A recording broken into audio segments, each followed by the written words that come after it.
Quando falamos de sigilos poderosos, entramos em um território onde magia, mistério e simbolismo se misturam.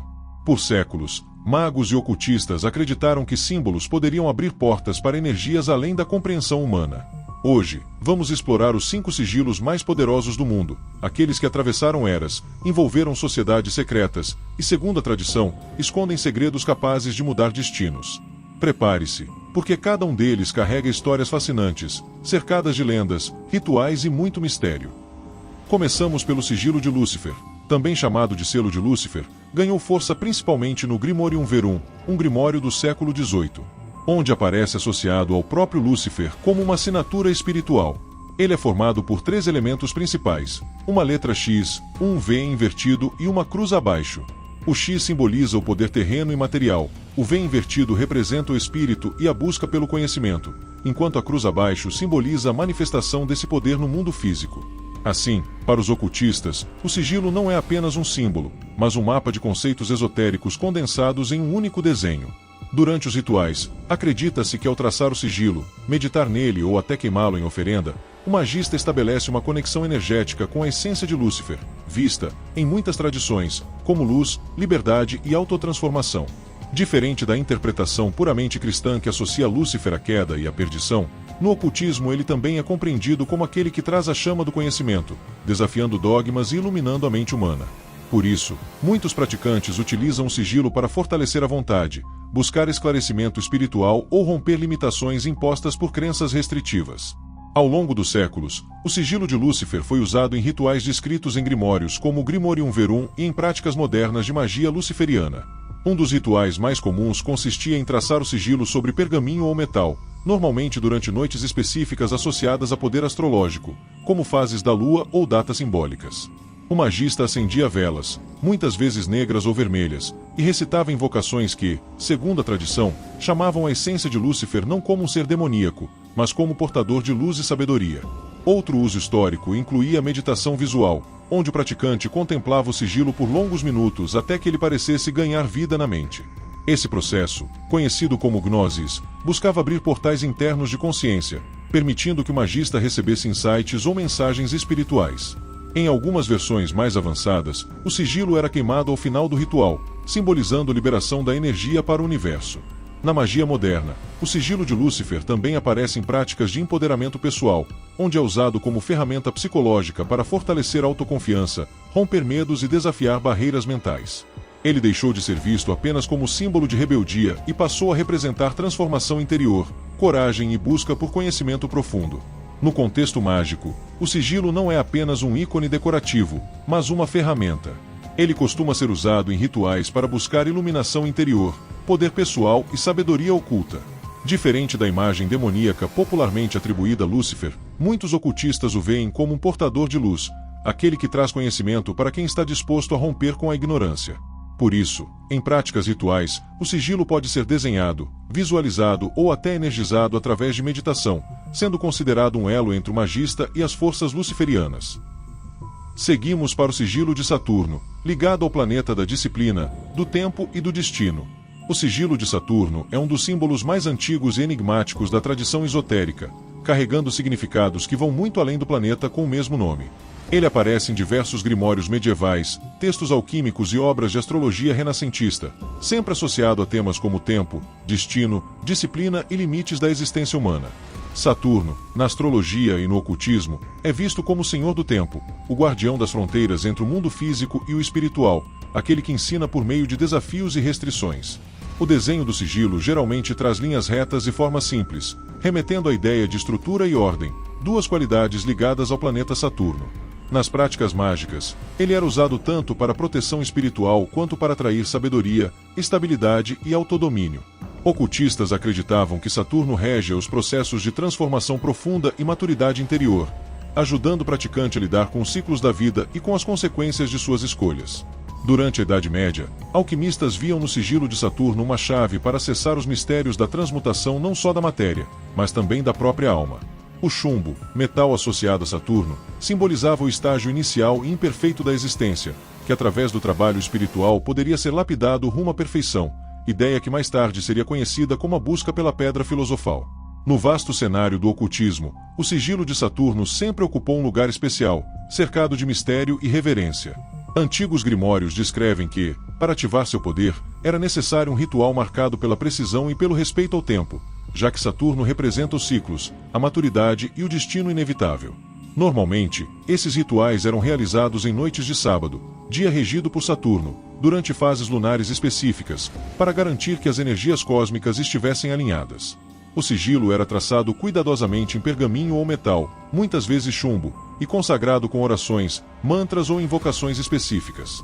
Esse preparo tinha o objetivo de conectar o magista às forças de Saturno, permitindo acesso a lições de sabedoria, resiliência e proteção espiritual contra influências negativas.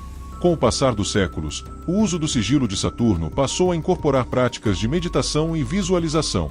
O magista ou praticante moderno geralmente acende velas de cor preta ou azul escura, associadas a Saturno, e se concentra profundamente na imagem do sigilo, visualizando uma barreira de energia densa e poderosa se formando ao seu redor. Essa barreira não é apenas protetora, ela representa também a disciplina interna, a capacidade de dizer não a impulsos destrutivos e de trilhar um caminho de evolução espiritual. Saturno ensina através das dificuldades, e seu sigilo é visto como um lembrete de que cada obstáculo é, na verdade, uma oportunidade de crescimento interior e transformação profunda. O terceiro é o sigilo da Goetia, ligado aos 72 demônios descritos na Chave Menor de Salomão. O primeiro livro da obra, A Chave Menor de Salomão, um grimório lendário que, segundo a tradição, teria sido escrito pelo próprio rei Salomão. Cada demônio listado na Goetia possui um selo ou sigilo único, uma espécie de assinatura espiritual que serve como um canal de comunicação entre o mundo humano e o espiritual. O magista traça esse sigilo com precisão, geralmente em pergaminho ou metal, acreditando que, por meio dele, pode invocar, controlar ou fazer pactos com a entidade correspondente. Esses selos nunca eram criados de forma aleatória. Cada linha, curva e símbolo tinha um propósito e era considerado sagrado dentro do ritual. Nos rituais tradicionais, o sigilo da Goetia era usado dentro de um círculo de proteção, acompanhado por orações e nomes divinos para garantir que a invocação ocorresse de forma segura. O magista visualizava o sigilo enquanto recitava conjurações, acreditando que isso abria um portal entre os planos e permitia a manifestação do espírito. Porém, os antigos sempre alertavam: trabalhar com a Goetia exige disciplina, coragem e profundo conhecimento, pois os espíritos invocados trazem tanto poder quanto desafios. Hoje, muitos ocultistas modernos ainda utilizam esses sigilos, mas com interpretações mais voltadas para o crescimento pessoal e psicológico, vendo-os como símbolos que ajudam a despertar forças internas e arquétipos do inconsciente, em vez de entidades externas e literais.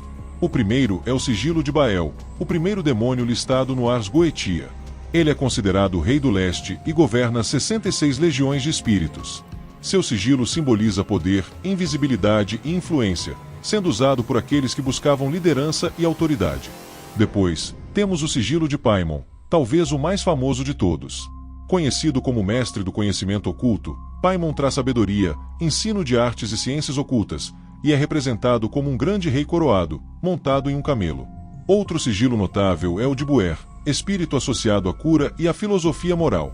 Seus seguidores acreditavam que ele poderia trazer clareza mental e saúde ao corpo. Em seguida, vem o sigilo de Astaroth, um dos mais temidos e respeitados, ligado a conhecimento profundo, segredos antigos e revelações espirituais. Por fim, o sigilo de Belial, que representa a independência e autoridade, era usado em rituais que buscavam autonomia, poder pessoal e riqueza material. Quarto, temos o sigilo de Abramelin, vindo do famoso livro de Abramelin, o Mago.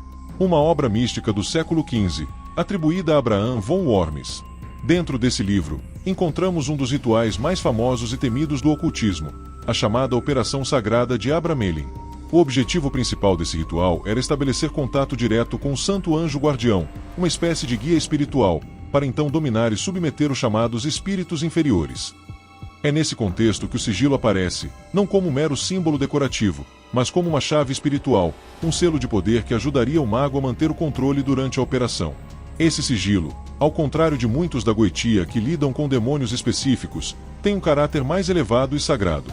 Ele é desenhado para representar a ligação entre o plano humano e o divino, sendo um ponto de encontro entre forças opostas, a luz e a sombra, o espírito e a matéria. O sigilo é usado apenas após longos períodos de preparação, que incluíam meses de purificação, jejum, orações e meditações intensas. Muitos ocultistas acreditam que esse símbolo só deve ser usado por aqueles que compreendem totalmente os riscos e o peso espiritual por trás dele, pois, como diziam os antigos, o conhecimento sem preparo pode se tornar uma maldição. E por fim, o sigilo da transmutação alquímica, usado por alquimistas para simbolizar a transformação interior e exterior. Esse emblema, presente em manuscritos antigos e gravuras misteriosas, não representava apenas um conceito místico, mas a própria essência do sonho alquímico, a transformação da matéria, do espírito e da consciência. Por trás de cada traço e forma geométrica, escondiam-se séculos de conhecimento esotérico, passando de mestre para discípulo, muitas vezes codificado para evitar que os não iniciados compreendessem seu real poder. Esse sigilo simbolizava o caminho da transformação do ser humano. Assim como os alquimistas buscavam transformar chumbo em ouro, acreditava-se que a verdadeira transmutação era interior, o aperfeiçoamento da alma rumo à iluminação. Os círculos, triângulos e cruzes que compunham o sigilo da transmutação não estavam ali por acaso.